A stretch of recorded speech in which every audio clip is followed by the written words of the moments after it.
یہ تمام معاملات ترجیحی بنیادوں پر حل ہونے ضروری ہیں، ناگزیر ہیں۔ ہمیں دوسرے ملکوں، بہت ترقی یافتہ ملک نہ صحیح، تو یہ ہمارے ساتھ انڈیا اگرچہ ہمارا کوئی دوست ملک نہیں ہے، جی لیکن پنجاب میں جس طرح انہوں نے، بھارتی پنجاب میں انہوں نے کسانوں کو سہولتیں دے رکھی ہیں، ہمیں اس کو سامنے کم از کم رکھ لینا چاہیے۔ تو میں سمجھتا ہوں کہ ترجیحی بنیادوں پر آپ نے 70% کہا، چلے 60% ہے، جو بھی ہے، جی یہ بہرحال ایک تو یہ روزگار مہیا کرتا ہے، سب سے جلدی اور سب سے زیادہ روزگار زراعت ہی مہیا کر سکتی ہے۔ تو بے روزگاری کے مسئلے کے حل کے لیے بھی، خوراک کے لیے بھی، اور اگر ہم اچھی فصلیں لگائیں، سبزیاں زیادہ اگائیں اور ان کی برآمد پر توجہ دیں، اور اسی طرح سے اس ایگرو بیسڈ انڈسٹری جو ہے اس کو بھی ہم آگے بڑھائیں، تو ہم بہت زیادہ زر مبادلہ بھی کما سکتے ہیں، جس کی ملک کو بہت ضرورت ہے۔ اور ہر سمجھدار آدمی، ہر اچھا حکمران، ہر اچھی سیاسی جماعت کو زراعت اور کسانوں کو ترجیح دینی چاہیے۔ ٹھیک ہے، آپ نے کہا ہے کہ جتنا بھی معاملات اور جتنے بھی مسائل ہیں اس میں جو تسلسل ہے وہ رکاوٹ آ جاتا ہے، اور ترجیح بنیادوں پر ہر حکمران کو، ہر جماعت کو ترجیح دینی چاہیے۔ ابھی آپ حکمران جماعت کا حصہ ہیں، بڑی پازیٹیو آپ نے بات کی ہے، بغیر کسی جماعت کے پر تنقید کے حوالے سے بڑا مثبت پیغام دیا، لیکن سوال یہ پیدا ہوتا ہے صدیق فاروق صاحب کے جو مافیاز ہیں ان کے سامنے کس طریقے سے جو ہے وہ ان معاملات کو رکھا جائے گا، کیونکہ یہ مافیا ہی اصل معاملات اور مسائل کی راہ میں رکاوٹ ہے۔ کسان تو بیچارہ کمزور طبقہ ہے، وہ تو مافیا سے لڑنے کی طاقت نہیں رکھتا، نہ وقت ہے کہ حکومت ان مافیاز کے حوالے سے کوئی نہ کوئی ایکشن لے، کھاد مافیا ہو گیا، بیج مافیا ہو گیا، دیگر جو مافیاز ہیں۔ جی وہ بھی اسی لیے کہ کوئی حکومت اپنا وقت پورا نہیں کرتی، تو جو یہ اپنے آپ کو پرماننٹ سمجھتے ہیں، اس حکومت میں بھی کوئی نہ کوئی تلاش کر لیتے ہیں، حکومت ہاتھ ڈالنے کی کوشش کرتی ہے تو سال 1.5 سال کے بعد حکومت کمزور ہو جاتی ہے، حکومت آتی ہے تو اس کے جانے کی افواہیں پہلے شروع ہو جاتی ہیں۔ اس لیے یہ مافیاز جو ہیں، یہ چونکہ رشوت دے کر، یہ لوگوں کو خرید کر، یہ بیوروکریسی میں اپنے جو ہے تعلقات بڑھا کر یہ اپنے مفادات جو ہیں وہ جاری رکھتے ہیں۔ اگر حکومتیں اپنا وقت پورا کریں، ووٹ کے ذریعے آنا اور ووٹ کے ذریعے حکومت کا رخصت ہونا ہو، تو ان مافیاز کو بھی پتا ہو یہ حکومت 5 سال رہے گی اور اچھی کارکردگی دکھائی تو 5 سال اگلے بھی اس کو مل جائیں گے، تو پھر مافیاز پر ہاتھ آسانی سے ڈالا جا سکتا ہے۔ تو مافیاز اسی لیے مضبوط ہوتے ہیں کہ نظام میں تسلسل نہیں ہے، تو اس کے لیے نظام کا تسلسل اور قوت نافذہ جو ہے، میرا تھوڑا معاف کرنا گلا خراب ہے، تو قوت نافذہ جو ہوتی ہے انتظامیہ کے پاس، حکومت کے پاس، اس کا جادو بھی اس وقت سر چڑھ بولتا ہے جب انہیں معلوم ہو اور انہیں بھی معلوم ہو کہ یہ حکومت وقت سے پہلے جانے والی نہیں ہے، تو مافیاز کی سرکوبی بھی ممکن ہے۔ مافیا کی سرگوبی آپ نے کہا ہے کہ اس طریقے میں ممکن ہے۔ صدیق فاروق صاحب، ہم زراعت پہ جدت کی بات کرتے ہیں، دوسرے ممالک کی مثالیں بھی دیتے ہیں، وہاں بھی دیکھتے ہیں کہ زراعت میں کتنی ترقی ہے، ہمارے ملک میں بھی ہو سکتی ہے، زرعی یونیورسٹی بھی بنا دی گئی، زراعت کے حوالے سے لیبارٹریز بھی بنا دی گئی، لیکن جو جدید طریقہ کار ہے وہ کسانوں کو، کاشتکاروں کو اس حوالے سے آگاہی نہیں دی گئی، تربیتی ورکشاپ اس طرح سے ان کا انعقاد نہیں کیا گیا، کسانوں کو بلا سود قرضے نہیں دیے جا رہے، اور ان کو بیج کی فراہمی کے حوالے سے بھی مسائل کا سامنا ہے۔ تو آپ نہیں سمجھتے کہ وزیر اعظم شہباز شریف نے 2017 میں بڑا کافی جذباتی بیان دیا تھا کسانوں کے حوالے سے، تو ابھی پریورٹی پر رہ کر ان چیزوں کو، ان مسائل کو دیکھنا ہوگا کہ آج جیسے آپ نے بھی کہا کہ آبادی بڑھتی جا رہی ہے، قحط کی طرف خدشات ظاہر کیے جا رہے ہیں، تو اس سے بچنے کے لیے ترجیح بنیادوں پر ان ساری صورتحال کو دیکھنا ہوگا، کسانوں کو ریلیف دینے کے لیے اور کسانوں کو سہولت دینے کے حوالے سے۔ جی سر۔ یہ 2017 میں صرف بیان ہی نہیں کیا، آپ کی آواز درمیان میں کٹ گئی تھی، جی جی۔ اس پر انہوں نے حتی الامکان عمل کیا، اور میں کئی دفعہ کہہ چکا ہوں کہ ہمارے جب بھی دور آیا ہے وہ کسانوں کے لیے اچھا پیغام لے کر آیا۔ ہمارے پاس زرعی ترقیاتی بینک ہے، صوبائی حکومتیں بھی ہیں، جی۔ زیادہ بنانا چاہیے۔ دیکھیے یہ بالکل ایسے ہی ہے جیسے آپ اپنی ورک فورس جو ہے اس کی صحت کا خیال رکھیں، اس کی ضروریات کا خیال رکھیں، تو ورک فورس جو ہے آپ کی مزدور، کسان اور جو مستری یہ وغیرہ، یہ پھر زیادہ وقت کام کرتے ہیں، چھٹیاں نہیں کرتے، اور ان سے پیداوار اچھی ہوتی ہے، منصوبے بہتر ہوتے ہیں، تو ان کو بالکل ان کو ملنا چاہیے قرضہ۔ اس کے جواب میں یہ بھی ضرور ہے کہ یہ دوہری ذمہ داری ہے کہ اگر ان کو قرضہ ملے تو میں معافی کی پھر پیچھے نہ پڑے،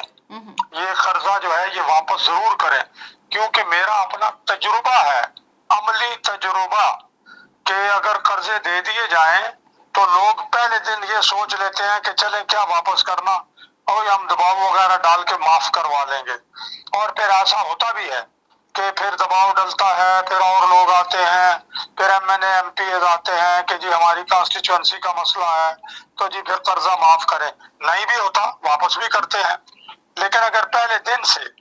یہ ہو کہ قرضے لے کے شادی پر خرچ نہ کیا جائے، کسی اور ضرورت پر خرچ نہ کیا جائے، وہ اس کا صحیح استعمال کیا جائے اور زمین پر استعمال کیا جائے، جی پیداوار بڑھانے کے لیے استعمال کیا جائے، تو میں سمجھتا ہوں یہ دوہری ذمہ داری ہے حکومت کے لیے کہ حکومت کسان بھائیوں کو زیادہ سے زیادہ ان کی ضرورتیں پوری کرنے کے لیے قرضہ اگر بالکل بلا سود نہیں دے سکتی، فرض کریں تو چلے بہت ہی کم ریٹ پر دے دے، 1-2% پر دے دے، کیونکہ کچھ انتظامی اخراجات بھی ہوتے ہیں، اور پھر واپسی کا بندوبست بھی ہو۔ مثال کے طور پر لوگوں کو پیروں پر کھڑا کرنے کے لیے yellow cab scheme Nawaz Sharif صاحب نے دی، جی وہ پاکستان کی کامیاب ترین اسکیم ثابت ہوئی، اس میں لوگوں نے پیسے واپس کیے اور وہ غالباً 98% پیسے واپس آئے۔ باقی آپ کو پتا ہے حادثہ ہو جاتا ہے، کچھ ہو جاتا ہے، کوئی بندہ فوت ہو جاتا ہے، باقی تو سارے پیسے واپس آئے۔ تو اسی طرح سے میں بھی انشاءاللہ العزیز کوشش کروں گا، مزید کروں گا، اس پہ اگر لکھنا پڑتا ہے تو لکھوں گا بھی ضرور انشاءاللہ، اور ملاقاتیں کر کے کوشش بھی کروں گا۔ ہمارے کسان بھائیوں کی قیادت سے جو ملاقات ہوئی جی تو میں سمجھتا ہوں ان میں بھی پڑھے لکھے لوگ کافی ہیں، یہ بھی زیادہ مثبت طریقہ اختیار کریں تو یہ مسائل مجھے حل ہونے میں زیادہ دیر لگتی نظر نہیں آتی۔ اللہ کرے انشاءاللہ تعالیٰ مسائل بھی حل ہوں، اور کسانوں کے جو مسائل حل ہوں گے تو ہمارا ملک زرعی ہے اور ہم زراعت کے شعبے میں ترقی بھی کر سکیں گے، اپنی پیداوار بھی بڑھا سکیں گے، کسان خوشحال ہوگا تو ملک خوشحال ہوگا، یہی بات ہمیشہ سے کی جاتی رہی ہے۔ بہت شکریہ صدیق فاروق صاحب، آپ نے خصوصی طور پر ہمیں وقت دیا اور انہی مسائل کے حوالے سے کسان اتحاد کا کیا موقف ہے، ان کے مطالبات کیا ہیں اور ان کے مزدوری کے حوالے سے ان کا کیا کہنا ہے، ان سے بھی بات کریے۔ ایک مختصر سا وقفہ لیں گے، واپس آئیں گے، مزید بات کریں گے، ساتھ رہیے گا۔